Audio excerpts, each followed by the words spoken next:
Hello and welcome to episode 3 of Rock and Roll Season 2. What a fantastic week it's been. It's been schools rugby at its best. We've seen some outstanding games, some really close games as well. But we started the weekend off with some international rugby. Sri Lanka's Tuskers taking on Korea and coming this close to beating Korea for the first time on Sri Lankan soil. In fact, for the first time ever, we've got another big game coming up against the Hong Kong team, and that's going to be away in Hong Kong as well before we host the United Arab Emirates back in Colombo. Hope to see all of you there as well. We'll be looking back at the Korea game, plus looking forward to what we can expect in schools rugby next weekend, and also what we just saw on Saturday and Sunday. Some really close games, unfortunately a little marred by the weather, but lots to talk about on this episode of the show.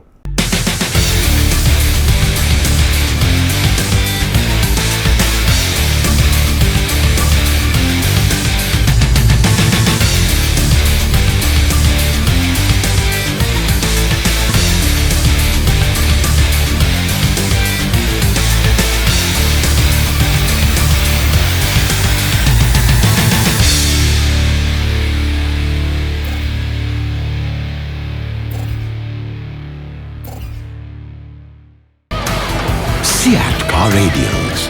The road is yours. Hearts racing fast, we feel alive. For miles and miles, let your spirit fly. There's no turning back, the road is yours. German-engineered tyres for Sri Lankan roads. CEAT car radials. The road is yours.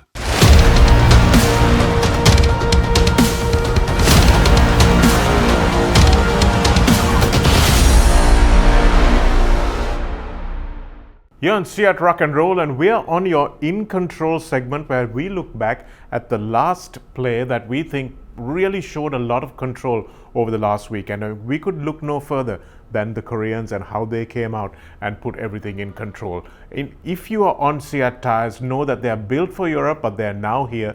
If you drive a BMW, Merc or Audi, CEAT's Europe range is built just for you. German engineering, European performance, and now on Sri Lankan roads. Check it out at your nearest dealer. It looked very much like the Koreans had got their CEAT tires out, didn't they, Abdullah, when they unloaded their bench.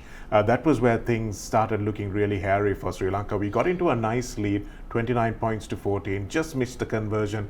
That would have taken us to 31-14. But unfortunately, from that point on, the Korean bench, number 22, coming on and really putting the gears back into motion and really taking control of the game. 4 consecutive tries, pulling away and sealing the win. Yeah, absolutely, and that's where the momentum completely changed as well. And we're talking about control, that's where the Korean bench came and took control of the game. Unfortunately, Sri Lanka just could not match up to what the Koreans could bring in, and as a result, we conceded 4 tries, and with that the game turned. So it's pretty unfortunate, but at the same time, I think it's a great learning for the Sri Lankan team. And thanks to our broadcasters for these pictures. We look at this clearance here from Tharinda Ratwatta. It went right into the hands of the Korean fullback, and this is the man who made the difference. Number 22, offloading there, cutting back beautifully the right wing, and he was the one who scored the first of those 4 tries, Abdullah. And then once again, Sri Lanka just unable to get out of their territory. Thenukananayakkara with a little bit of a chip kick through on that one, didn't really go where we wanted it to go. And then once again, the winger going through and scoring a try.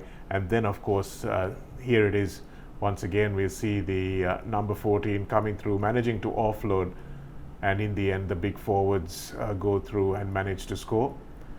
So it was really those 2 men, the number 14 and the number 22, that managed to really wreak havoc when Sri Lanka lost control and the Koreans gained it. Yes, and also if you look at it, it probably started from the fact that we started being put under a lot of pressure at scrum time. And a lot of that was to do with the front row that came off the bench for Korea. And once we were under pressure, the thinking kind of went a bit haywire. Because up until that point, it looked as if Sri Lanka had it under control. But then just those replacements coming in make such a big difference. And the main learning, I think, for Sri Lanka is if you're going to play international rugby, you've got to have a 23-man squad. You cannot play with 15 alone. So it just shows that 16 to 23, the control that the Koreans brought, it's what eventually turned the game in their favor. Well, that's the Korean bench on our In Control segment on Rock and Roll. This time you saw how they turned the game around, and if you lose control, someone else is going to take it. So make sure you get CEAT tires on your cars to keep in control. Hearts racing fast, we feel alive. For miles and miles, let your spirit fly. There's no turning back, the road is yours. German-engineered tires for Sri Lankan roads. CEAT car radials. The road is yours.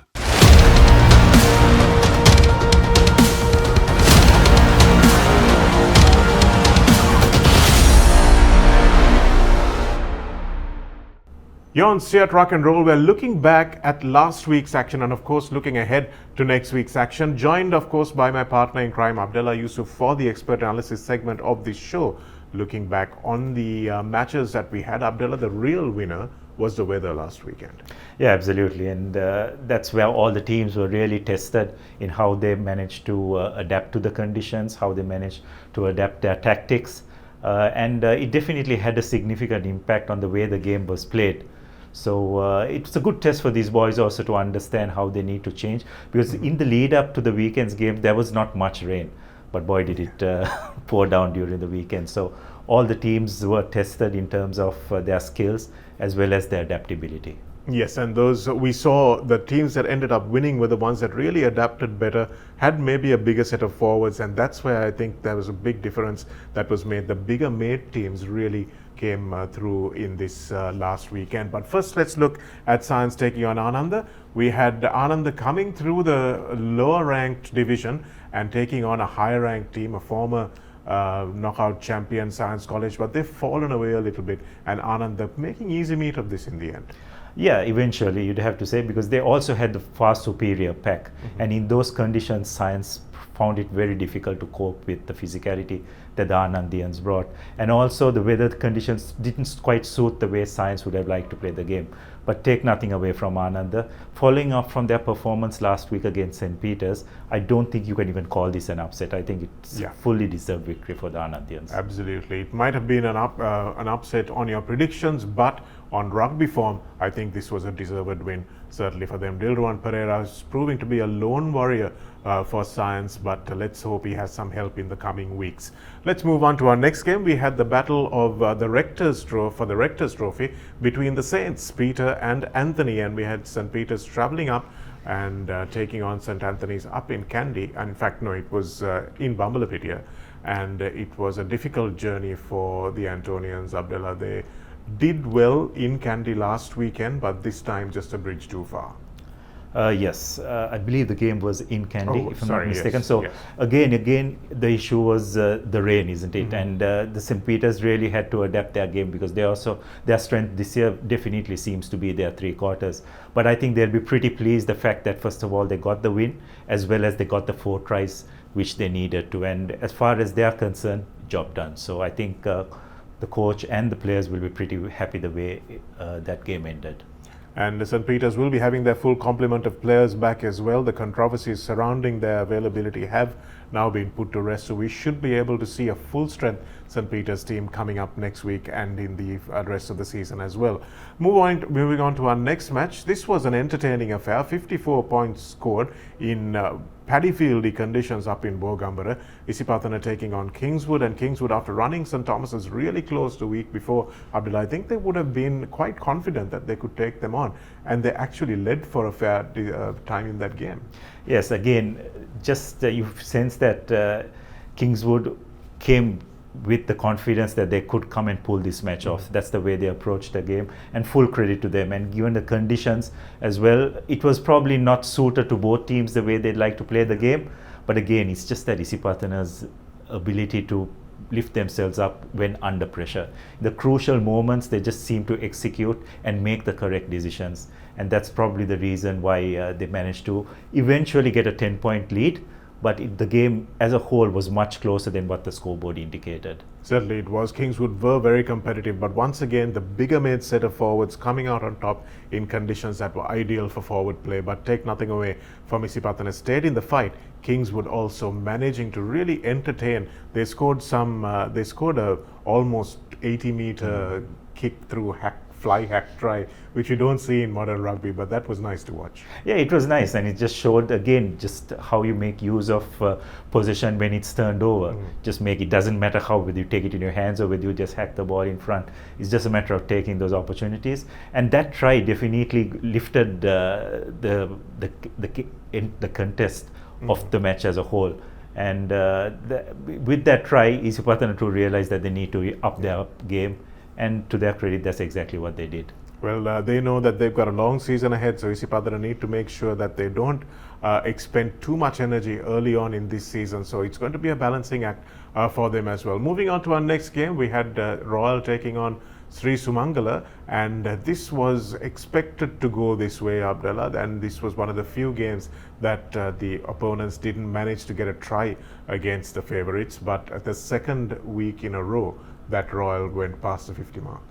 Yeah, that's right. They were up 39 points to 3 at halftime. So Sumangala, you could say, came back probably well in that second half, but again the conditions were pretty tough for both teams, and eventually Royal, just having the heavier pack compared to the Sumangalians, benefited from that. And Royal will, on the whole, will be pretty happy the fact that they didn't concede this week, and will definitely take confidence into the rest of the league. Yes, they scored 74 against Thurston, but did concede 2 tries, which they have managed to rectify over the course of this week. Let's have a look at Mahanama versus Dharmaraja. So Dharmaraja, of course, have been in the A division for a while. They've won a league title in the A division maybe 12 years ago, and they were expected to win this one purely as a result of their pedigree, Abdullah. But Mahanama showing that once again, with a bigger set of forwards, they too can do damage. Yeah, absolutely. And again, just like Anand, I don't even quite call this as an upset, because going by their performance last week against Isipatana, you sense that they had the ability to upset one of the more established teams, and they definitely did that. You would sense that they probably played the conditions slightly better as well. It was a pretty tough match, again, the weather playing a big part in it, but full credit to Mahanama for the fact that they managed to pull this one off. Yes, it wasn't a pretty game, but still Mahanama coming through with what was an important win in their season. Let's have a look at our next match, and we had St. Joseph's taking on Thurston, and they needed a win in the St. Joseph's. They grew up in Kandy against Vidyartha, and they desperately needed this win and managed to get one.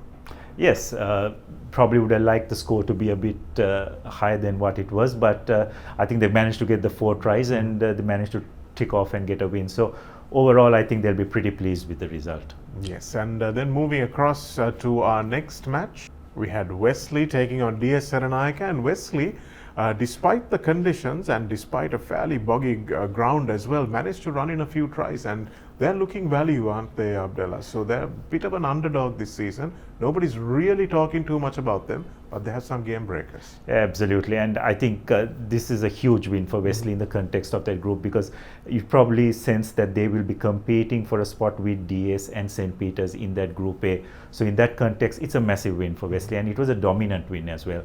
So they can definitely take a lot of confidence going into the remainder of the league, and this just sets them up brilliantly to make it into that championship segment. DS, of course, a strong showing early on in the season. They managed to get into the quarterfinals of the knockout tournament as well, and they have been good in the first 2 weeks, but this time the Wesley team just proving a little bit too much quality. What will DS take away from this game? Yes, again, DS probably seem to rely a little bit more on their forwards, given the conditions. You'd sense that it would have benefited the way they wanted to play. But Wesley just had more of an all-round game. They had the forwards who could negate whatever DS could throw at them. And of course, they used their backs to a much greater effect. And the Wesley's kicking game in this particular match was also pretty impressive. Yes, so well done to the Wesleyites for overcoming both a bigger forward pack and, of course, the conditions to win this one, 29 points to 10. It may not look like a big score, but DS is very much a good team. And this was the real surprise of the weekend for me, Abdullah. I expected Zahira to get much closer to St. Thomas's, but once again, in the weather, in that blustering rain at Mount Lavinia, it was also a difficult ground to play in under any circumstances given the turf wicket. So lots of slippage, but then what happened on the day was St. Thomas's, everything went right for them in the second half. Yes, and they executed well. I thought their forwards and three quarters combined extremely well. And both teams, to their credit in this match, adjusted to the conditions well. There were not very many mistakes. They tended to keep it tight. They didn't just throw the ball for the sake of doing it. But I just get a sense that the Thomians overall in these kind of conditions, physically they were a bit superior to what Zahira was. And as the game wore on, you sense that Zahira were getting a little bit fatigued. And during that last quarter, Thomians just ran away with it. So again, in the context of Group B, this is a massive win for the Thomians. It really is, because it sets up a nice match between them and Isipatana, of course, for top spot, because now Kingswood and Zahira have both lost. And that's something that will mean that Isipatana and St. Thomas's will be battling for 1 and 2 in that group. But that it was a little bit of a downer for the Thomians as well, because they did concede 3 easy tries to Zahira. That's something that probably Coach Anuranga Walpola would want to work on, how easily they got cut open in midfield. But let's move on now to an all-candy clash, Vidyartha taking on Trinity. They will also be upset that they conceded 2 tries despite scoring 74, almost the identical scoreline between Royal and Thurston in the first week. But Trinity have set down a marker, and they're going for their next league title, for the first one in more than 30 years. Yeah, absolutely. And this is a really impressive win by Trinity. You have to give it to them, because probably the result is not a surprise, but probably the scoreline is, isn't it? So we expected Vidyartha to put a bit more of a resistance, but Trinity, they just seem to get their forwards and three quarters combining extremely well. And we all know, you saw in the knockouts how strong their defense can be, but they seem to be adding a bit more to their attack game on game. So they're definitely looking a very strong side. It looks, we have to look at when they're going to peak and how well they're going to peak when they do. So it's going to be a long season for them. They've got the Bradbys coming up after the season as well. So neither Royal nor Trinity want to peak too early, which is why we are seeing some interesting performances from them in terms of not just the wins and the outcomes of the games, but what they are bringing to the party every week. We're seeing a different layer being added each time, and that's good to see. Absolutely, and that's what all the top teams will look to do as well. The teams that are looking to contend for that championship, that's what they need to do. Gradual improvement going into the business end of the tournament. Well, that was what we had the action from last week. So no real upsets in that sense. Of course, a couple of B division teams coming through and beating previous A division oppositions. That could be an upset if you'd like to think of it that way. But as Abdallah said, it really was the better rugby sides winning on the day, and especially congratulations to Ananda and Mahanama for getting those wins under their belt against fancied opposition. Well, that's a look back at what we had the action for you in the last week. So let's look forward later on in the show to what's going to come up next week. CEAT Car Radials. The road is yours.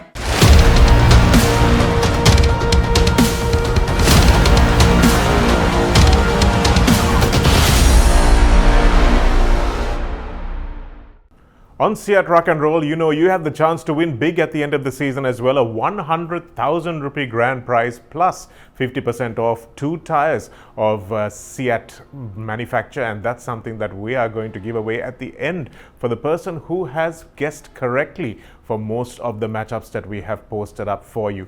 podhubmatchup.com is a website you can go to and make sure that you log in your predictions. Last week, let's have a look at what the predictions were like. Our upsets were not so much on the field, they were actually on the prediction pitch. And we had many of you saying that Science College was going to beat Ananda College, and that was 77% of you that actually said that. But in the end, it was Ananda who ended up winning that one, 32 points to 26, a close game, but the predictions did not actually yield what happened on the pitch. We had another upset as well coming up in the prediction stakes, and that was the match between Mahanama and Dharmaraja. We had Dharmaraja who were way ahead. 82% of you said that Dharmaraja were going to win this game. But in the end, it was Mahanama who won that fairly comfortably in the end, 15 points to 6, also in dubious conditions because so much rain fell on the weekend. So the underdog triumphed with just 18% of the votes. Let's now look ahead at what we've got for you next weekend.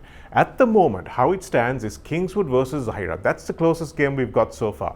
And that is Kingswood College 63% and Zahira College 37%. Now, all that could change after last week's efforts. We saw Kingswood going down to Isipatana and we saw Zahira going down to St. Thomas's. So how would that result change how you guys are going to predict over the course of the next week? So that's something that we will keep a close eye on and make sure you get your predictions going on podhubmatchup.com. Remember that this weekend's fixtures will close at 12 o'clock on Friday afternoon, and you can predict for the rest of the season as far as you like, far ahead as you like, of course, and stand yourself a chance to win some fantastic prizes from CEAT Ruck and Roll at the end of our shows. CEAT Car Radials. The road is yours. And now it's time for our guest spotlight brought to you by Singha Furniture. We'll be on our brand spanking new Singha Seats.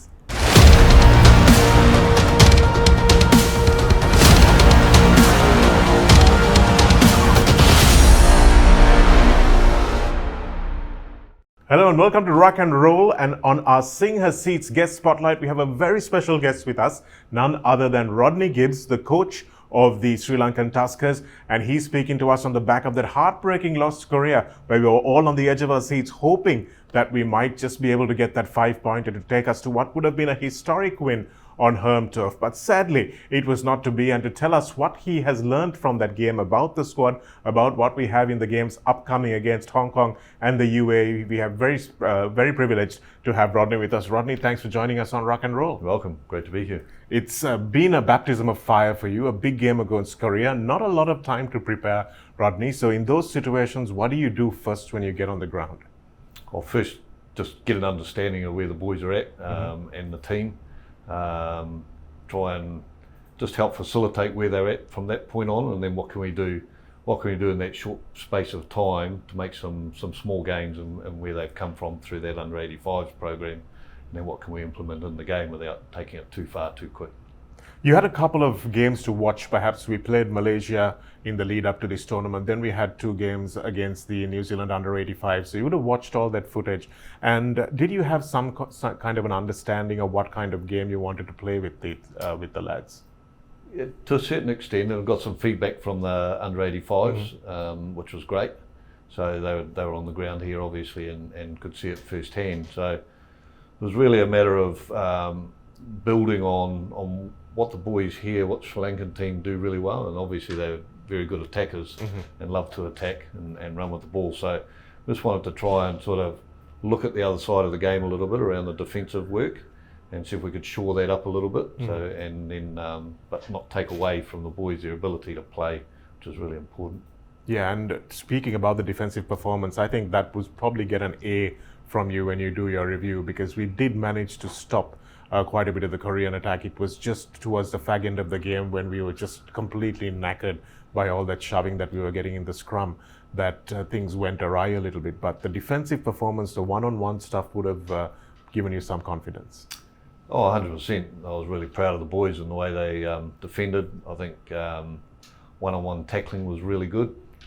It's probably what we do post that we can build on, but to have come out and shown some real determination and dig deep, and I think was really beneficial for the team and give them some confidence to move forward. And what's the motivation of the squad, or the mindset of the squad after that win, or after that loss rather, Rodney? It was so close. Sometimes those can have 2 effects. It can go one way or the other. You can be really downcast, or you can be like, look, we're almost there, guys, let's get over it. So what are the teams saying? I think first and foremost is just to say what did we do really well, and so take confidence out of that. Had we made improvements? And again, you got to continue to build confidence. We don't want to go down and start picking holes in everything all the time, because that doesn't allow us to move forward. So that was really important, and then say, okay, so where to from here? What's the next building blocks that we can put in place to assist in again a better performance again this coming week. And Hong Kong, big opponent, probably the second best team in Asia at the moment behind Japan. What are your preparations looking like? You probably had to front load this week as well, because your travelling on Thursday. Yeah, a couple of big days training. Gave the boys a weekend off, ensure that they recovered really well. Came in fresh, which they've done. So yeah, we've had a couple of big training days already this week, but we need to do that. It was interesting, you know, obviously you come out of that game, a big game like that, boys were a bit sore, but that's just nature of the game. You've got to get up and train sore, and then if you haven't fully recovered, we just get into it. So, but they're pretty resilient boys, which is great. Good learners. So we've already sort of implemented the next stages around what we want to try and achieve this week. And we're certainly going over there. We ain't going over there to make up numbers. We're going over there to have a crack at these guys. And what are those changes you've made in terms of implementation? It's not really changes, it's just adding on. It's layering on to what we've already started. So around defensively, especially so far this week. We want to continue to build on making good decisions in defence, making sure our structure is really sound, and then what can we do? What can we do to support and around the tackle area, and make that a real positive area for us, rather than defending like we did for, you know, numerous phases in the first 10 to 15 minutes. We tackled our hearts out, but eventually that takes its toll. So how can we make that a little more effective? Turn the ball over if an opportunity arises. So we've just been working a little bit around that, as well as growing our attack. And that's something I noticed. We had Tarindu Chaturanga and Lasinda Vishan, who are very good over the ball. Akash Madhushanka as well at number 12 was also very good over the ball, but not a lot of opportunities. Is that because we're not looking for it, or is it because the Koreans just didn't give us any? Bit of both. Bit of both. We did have some opportunities, and at times we probably deserved the turnover. It's just the little bits of detail about making sure that when we get into those positions that the referee sees that. So yeah, just little bits of detail to get right. But the good thing is we're a long way away from being at our best just yet. Absolutely. But let's hope we can lift that up a level this week. We heard your skipper on the feed, Rodney. He was telling the referee that, look, these guys are just lying around. They keep shoving us in the rucks when we're not really competing for the ball, and they're trying to slow the game down. Now, if the ref doesn't pick it up, or if he doesn't blow it as well as you would like to, what tools do your forwards have to make sure they don't get embroiled in that? Well, it's pretty tough. There's some big boys they're up against, so we had to try and manage how much energy we're expelling in that area compared to do we stay out, keep our structure nice and strong. And so the idea really at this stage in that game was just make sure our structures are really strong. To be fair to the Koreans, they didn't make a lot of errors for periods of play, so we had to defend for long periods. And then probably the downside as the game evolved is when they did make an error and we went to a scrum, it probably wasn't in our benefit really. So it became tougher and tougher as the game wore on. And then they brought on a pretty strong bench, which added to that. So yeah, depth is obviously a problem, Rodney, and that's not something you can deal with in the short time that you're here. But in terms of the front five, is there anything technically that you can do to maybe make sure we don't go back so quickly?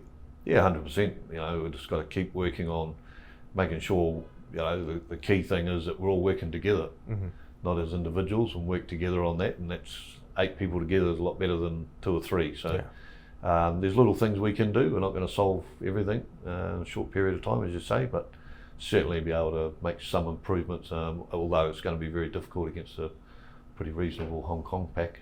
Yeah, I mean, they've had preparation. They'll be playing in Australia, in Brisbane and Canberra and places like that as well. So their budgets are also probably a lot higher than ours. So that's the reality of it. Yeah. But still, that doesn't mean that we can't compete.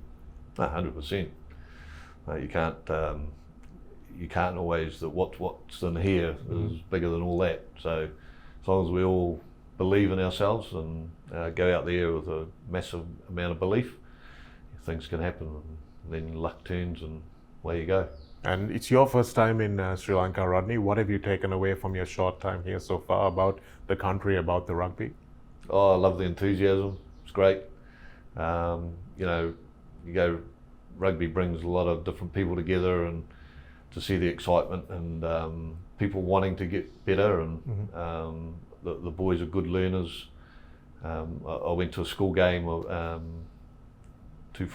Friday ago. We watched Royals play Thurston. The excitement around the school game. Obviously, it's big here, school rugby, so that's great. So there's plenty of enthusiasm. There's a lot of growth that can be had. There's obviously, been some things in the past that are being addressed, and I think the game has got some good people here working in the game. So it's a positive future, I'm sure. You've seen one school game, and this is primarily a schools rugby magazine show, Rodney, but from what you see, what would your advice be to A, schoolboys, and B, schoolboy coaches? It's probably similar to New Zealand. It's big in New Zealand too, schoolboy rugby, especially at the top end. So it's a bit of a balancing act, because I know people are often judged on results, and schools are judged by whether they're winning championships, and I get that. But we've got to ensure that players enjoy their rugby at that age, and they're developing and growing. Part of that's education. That's what schools are, is education facilities. So we've got to make sure that kids come through school, are good learners. Generally, we find when they come out of school and go into either academies or the next level up, the good learners are the ones that move forward fast. So that's really important. But I think what's really important is that they enjoy their rugby, playing with their mates. Don't get overawed with what sometimes takes over with results-driven environments. I know it's difficult because, and this country is really driven around the schools. So, but that's probably what I would say. What you don't want to see is kids dropping out of the game post school, which happens a lot. Does happen a lot. Yeah, that certainly does happen a lot here as well. There's not a lot of kids that go through to the club level, and there aren't enough age group competitions as well. So that's something that obviously the rugby administration needs to look at. But just by what's happening on the ground, Rodney, in terms of communication for you, how do you find the players responding to you as a new coach, as a foreign coach? Do you find them asking a lot of questions? Is there a language barrier? Are they keen to improve and get better? 100%. I think they are definitely keen to improve, and I think that's what we saw on the weekend was some good improvement. So hopefully we can keep building on that. Communication-wise, it hasn't been really difficult. Got some good people in there that if we need to translate anything, that we can do that. Rugby is a pretty common language if we can communicate that well. So no, it's been really good. There's some good people, some good leaders amongst the team that'll help drive the game forward, I'm sure. Fantastic. So Rodney, you've got Hong Kong coming up this weekend. That's on the Sunday, and then UAE on the 4th of July. Confident about both those matches? I think we have to. I wouldn't be here. I wouldn't be here if it wasn't to go and win games of rugby. And I'm sure the boys are building towards that. They're getting more and more confident every day, and we'll be going over there to give it a good crack for sure. Fantastic, and we'll hopefully welcome you back on back of a superb performance there, and all guns blazing for the UAE. Yeah, 100%. Thanks very much for joining us. You're welcome. Cheers. Thank you. Some things are meant to be felt, not just seen good. At Singha, every curve, every detail is an invitation to experience craftsmanship that transcends time. Crafted with absolute love from materials chosen for their grace and designed to complement the art of living well. Your home is a reflection of your story. Singha is there in the quiet moments and the lasting memories. Built to endure. As time passes, they even feel more closer to you.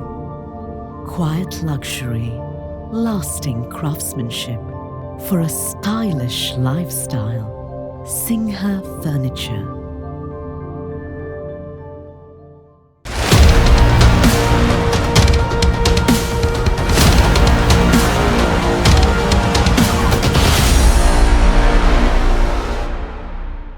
Hello and welcome to the Recovery Room. You're back on CEAT Rock and Roll, and we have Shafin Majid with us, of course, as usual, telling us a little bit more about what to do and the proper protocols to follow in physiotherapy, looking after the most important aspect of rugby, Majid, which is, of course, our bodies. So today we're going to talk a little bit more about what happens on the field in the event that there is an injury. I think people may not know. They've seen when they walk into matches, they probably see that there's an ambulance parked there. They probably see medical staff, but they don't really understand what's going on behind the scenes to ensure the safety, isn't it, Majid? Can you tell us a bit more about that? So, player welfare is one of the main arms of world rugby right now. There's a lot of attention to it in terms of keeping players safe on field as well as off the field. What our focus with match day is going to be mainly with keeping players safe on field and removing them from the field if they have any further risk of having a life-threatening injury or a long-standing injury. So that's the whole point of having a medical arm with the World Rugby. It goes as player welfare, right? So usually we have almost everyone has witnessed that matches get delayed sometimes to start. Yeah. Sometimes people don't know why that is. Sometimes it can be just one ambulance being at the venue, whereas World Rugby has standards where they say, okay, you need to have 2 ambulances available before you can start a game. So there are certain guidelines like that laid out by World Rugby, saying that you have to follow these protocols to have a proper game so that the players are safe on field. And what happens when there is an injury? Who's the person who decides how serious that injury is and what the next steps are? Where do you come in? Where do the medical professionals come in? Not that you're not a medical professional, but the doctors, where do they come in? And when do you make the call? Are we going to take them to hospital? All of that, how does it? Talk us through that. Right. So the medical structure during a match, the main 2 people are the match day, the team physio or the team medic, and the match day doctor. So the 2 teams would ideally have 2 physios running on field, as well as the match day doctor, who is an independent doctor opposed to either team. So the match day doctor is someone who can overrule most of the physios or the team doctors even. They can overrule if they feel like the player is going to sustain or has sustained a significant injury. Our role as a first responder, so that's the person who is going to attend to an injured player first. We have a specific set of protocols that under World Rugby, we should follow. So World Rugby has guidelines, level 1 first aid, level 2 first aid. So depending on those levels of first aid, you'll be able to carry out further treatment of players on field as well as further assessment on field. So our job as the first aid provider is to make sure the player is safe, right? So we follow a protocol called CABCDE. So that is protect the player's airway, breathing, circulation, and any deformities that are present on field. So that rules out any life-threatening injury that they might sustain during the game. So it is our responsibility as the physio as well as the matchday doctor's responsibility to keep the players safe. Well, this is something that happens maybe not even at a game where all the infrastructure is available, Majid. We have people maybe getting injured at practice, and it doesn't need to be at first 15 level because there's a whole bunch of coaches and a whole bunch of staff usually present at first 15 practices. But just because you break an arm at first 15 doesn't make it any more serious than somebody who breaks an arm at under 12, 14 or 16. So is there a standard in place where all these coaches also need to have some sort of medical exposure and accessibility to people like yourself? Yeah. So international rugby, they try to encourage all coaches, all trainers, and even parents. Like a parent who would usually be there during a practice session, if it's at lower level especially, those parents and people, guardians around the game are advised to do this level 1 qualification. It's a very simple qualification that you can do online, and you don't have to have any prerequisites for it. So it's anyone can do it as a level 1 qualification. But to get the overall certificate, there's a practical exam that you need to do. But ideally, the coach can act as a first responder, the trainer can act as a first responder, any surrounding people, so like managers, teacher in charge, those people can actually add value in a player's immediate care if they know what they're supposed to do. Because we have a lot of people who try to pop a shoulder back in. I have multiple cases that have gone wrong by trying to do it on the first day. Right. So medical protocol says that no, you don't pop a shoulder back in if it's the first time you're going to pop it. You go to the hospital, get an x-ray done, make sure there's no fractures or underlying issues with the dislocated shoulder. So those kind of guidelines are really useful for someone who is in the sport or taking part in the sport to have an understanding about. Yeah, so we just emphasize like every grassroots level as well as the senior level, the coaches, to have a basic understanding of what first aid in rugby is. And can this be done online? Is it easy access? It is very easy access. All you have to do is just log into the World Rugby website. There is, and you can register under it. And under that, there is player welfare. Under player welfare, there is first aid in rugby. So it's FAIR, F-A-I-R. Okay. Yeah, so FAIR 1 is what you can do online without any pre-healthcare or medical experience at all. Okay, well, that gives you parents something to do as well, something constructive to do while you're sitting there and watching your sons practice, maybe, instead of having a go at the coach or the other parents or the other kids. Maybe this is something that you can turn your mind to. Anything else that you want to tell us about in terms of the match day and what decisions are made? Tell us an experience that you've had, Majid, about when you've seen a situation where you've thought, okay, I need the match day doctor to come in and have a look at this, or maybe we need to go a little higher up the chain. Yeah, so as a physio, we have, under legal guidelines also, we have a certain level of restriction on how we can manage a player on field. I try to not cross those boundaries because there is a match day doctor who can be responsible, as well as sometimes we have our team doctors as well who can overlook the player. So there are certain instances where, like, if I am 100% sure, okay, this boy has a head injury or a neck injury and is concussed, while running onto the field, I'll ask for the doctor to come. So there are hand signals that a physio or the medic running on the field should know, so that they don't go up to the player while treating the player, call the doctor. So before you attend to the player, if you can call for help, that is the number one thing that you need to do as a first responder. If you feel like, okay, this player is someone or an injury that you can't really work on alone, then you have to call the doctor first or an ambulance first before you attend to the player. Right? Because most of the spectators or people have seen, like, as soon as a player is injured, we'll run, lie on the floor and hold the player's neck or rather head. So we don't do that to try to adjust the player's neck or anything like that. We're just doing that to prevent any further injury from happening. So that those understanding of what needs to be done, A, B, C, D, E, creates a protocol for me, the medic who's running on the field, the doctor who is running on the field, and even when we hand over that player to the hospital or to the next doctor or the higher train in command, we have a set of guidelines that we will use so that it is a better transition for the player and a safer transition as well. Well, that's fantastic, and we are glad you do the job you do, Majid. Thanks a lot for joining us on another episode once again. It's been great. Thank you. Hearts racing fast, we feel alive for miles and miles. Let your spirit fly. There's no turning back. The road is yours. German-engineered tyres for Sri Lankan roads. CEAT car radials. The road is yours. And now for what everyone's talking about, the predictions for next week. What's going to happen on the field? What are we going to see? Hopefully the weather stays fine.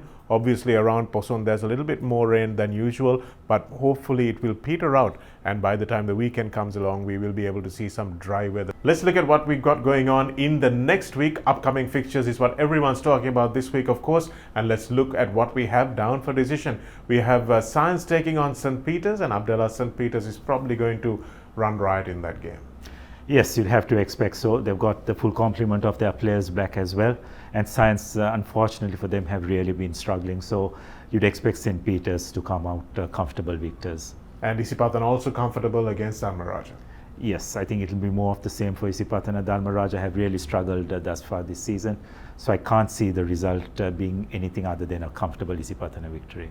And then an interesting fixture, St. Joseph's and Royal. Royal in their first 2 matches against Thurston and Sri Sumangala breaking the 50-point mark. They'd want to try and make it 3 weeks that they can do that. But is this Joe's team good enough to stop them? Yes, well, it's hard to say that whether Royal will be able to pass the 50 mark. I think they will be just going for a win because St. Joseph's, after that first draw, they managed to get their first win last week. So they will have a little bit of confidence. I don't think it's going to be a complete blowout. So Royal will have to work hard for that victory. But you'd probably expect Royal to yet come out victors in that game. Yes, the odds are for Royal to win that. How good can St. Joseph's be on the day is a question, of course, that we'll need to ask. Wesley taking on St. Anthony's, and once again, St. Anthony's struggling. They had a good performance in week 1 of the tournament, but in week 2, probably going back to the drawing board, and maybe in week 3, we'll see what they have to offer. But Wesley looking like the fancied team. Yes, easily, and I think Wesley also have got the more all-round team, so you'd expect Wesley to win that game comfortably as well. Yeah, let's look at what Wesley can turn on in terms of razzmatazz. We've seen them scoring some nice tries, and will St. Anthony's be at the receiving end of a few of those? Then we have 2 big forward packs taking on each other. Mahanama taking on St. Thomas's. St. Thomas's not as good away from home as they are at home, and this is going to be an interesting match for them. You'd expect them to win, but they might be run a little closer than they anticipate. Yeah, absolutely, and Mahanama no doubt will have their tails up after their victory last week against Dharmaraja. So I expect them to give the Thomians a bit of a run, but you just sense that St. Thomas's have a bit more of quality in their forwards as well as their backs, and you'd expect them to pull that game off. Well, as long as they don't imagine that it's going to be an easy game, St. Thomas's should be able to win this one. Then an all-candy clash again, Vidyartha taking on Sri Sumangala. So this is going to be a little closer, I think, than anticipated. But Vidyartha is the favoured team, you would think, just given their pedigree and what they've done in the last couple of weeks. But Sri Sumangala will take something back from the fact that they've managed to score against Royal, and they've played a big team like Royal and come through that. This might be just a more confidence boosting test for them. Yeah, absolutely, and the fact that it's against one of their hometown rivals, so there'll be a lot of bragging rights involved in that game as well. I think this game could be pretty close. Vidyartha would be really hurt after that thrashing they got at the hands of Trinity, so I'm sure that they will look to bounce back from that. Vidyartha's slight favourites, but not by much. And then we have 2 of the closest games on the weekend. DS Senanayaka taking on Ananda. Now this is a battle of the forwards. I don't see the 3 quarters coming into play too much, especially not if the weather is going to be what it was last weekend. But you can't pick a winner in this, isn't it? DS taking on Ananda. I can't pick a winner. Yes, I think it's going to be really close. Ananda will be full of confidence after their victory against Science last week. DS Senanayaka will again be really hurt after the thrashing they got there at the hands of the Wesleyites. So both teams, one looking to continue their momentum, the other one will look to turn things around. So it's going to be a really interesting contest between 2 big forward packs. Yes, let's see how the conditions are. I think that will weigh heavily in how that game sees its result. And then, of course, we have Kingswood taking on Zahira. Now, both these teams, unfortunately, Zahira have lost St. Thomas's and lost quite badly to St. Thomas's, which means it will be difficult for them to get to number 2 position in that group, assuming that Isipatana finish up at number 1. But Kingswood have played some good rugby. They've lost to the 2 favourites in that group so far, but this is the clash that's probably going to decide who's going to be 3rd place in that group, Abdullah, and it's going to be very close. And I think the way both these teams play, it's going to be very entertaining as well. Yeah, definitely. Both teams like to move the ball around a bit, and also both teams will probably keep it in the back of their mind that if they can get a win here, they just have an outside chance provided other results go their way. So it's an important game for both teams, and probably could be the pick of the games this week to see who could come out on top. Yes, certainly will be, and good luck to both teams. Give us a spectacle. And we have one more game down for decision. That's Trinity taking on Thurston, and this is going to be a difficult match for Thurston. Yes, very difficult. I got a feel for them. They've had it really tough thus far, and the rampaging form Trinity are at the moment. You just sense that it could be one-way traffic in this encounter. Well, another thing to watch out for in that game, of course, is who's going to change their jerseys. Usually the home team gets to wear their jersey, but we'll have to wait and see what the referee has to say about it. It's not our problem here on Rock and Roll, but those are the matches that are coming up in the Week 3 fixtures, so make sure you stay tuned and join all that live action. CEAT Car Radials. The road is yours.